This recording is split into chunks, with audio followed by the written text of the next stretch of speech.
Let's talk wealth distribution in America. How would you describe the distribution of wealth? Would you say wealth is equally distributed? No, probably only in your dreams. Here's a video clip with Creative Commons license that gives a great lesson on the inequality of wealth in America. Remember to subscribe to the Fearless Thinker YouTube channel. Press the bell for future uploads.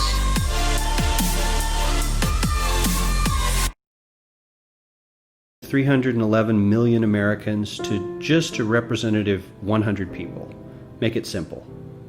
Here they are: teachers, coaches, firefighters, construction workers, engineers, doctors, lawyers, some investment bankers, a CEO, maybe a celebrity or two.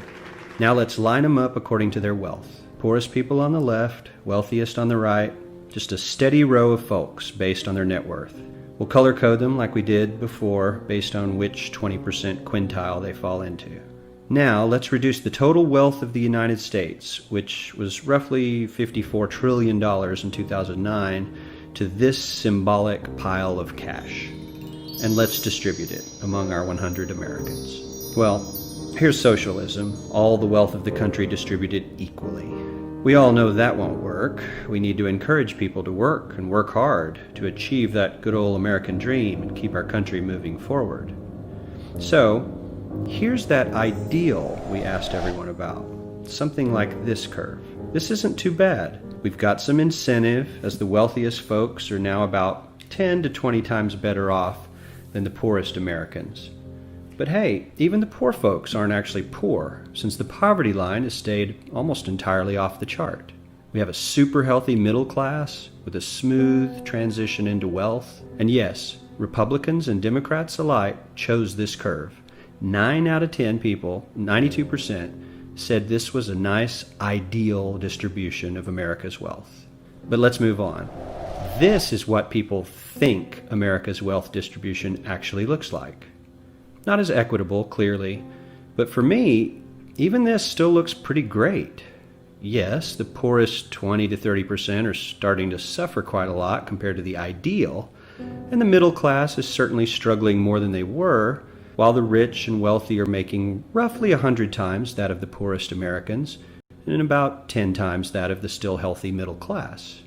Sadly, this isn't even close to the reality. Here is the actual distribution of wealth in America. The poorest Americans don't even register. They're down to pocket change, and the middle class is barely distinguishable from the poor. In fact, even the rich between the top 10 and 20 percentile are worse off. Only the top 10% are better off. And how much better off? So much better off that the top 2 to 5% are actually off the chart at this scale.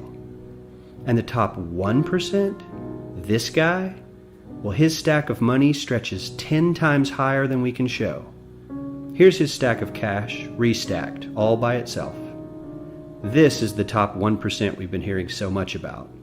So much green in his pockets that I have to give him a whole new column of his own, because he won't fit on my chart. 1% of America has 40% of all the nation's wealth.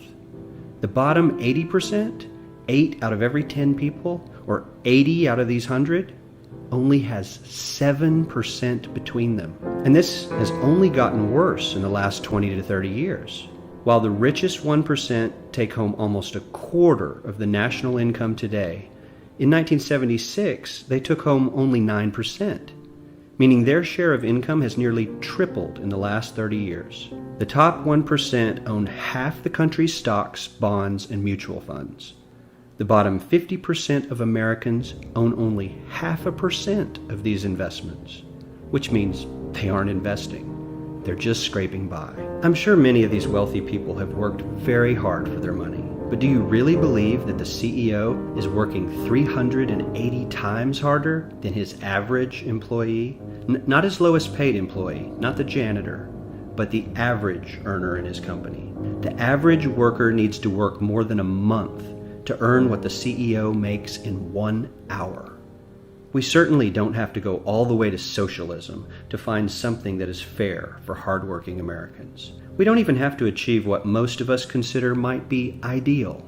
All we need to do is wake up and realize that the reality in this country is not at all what we think it is.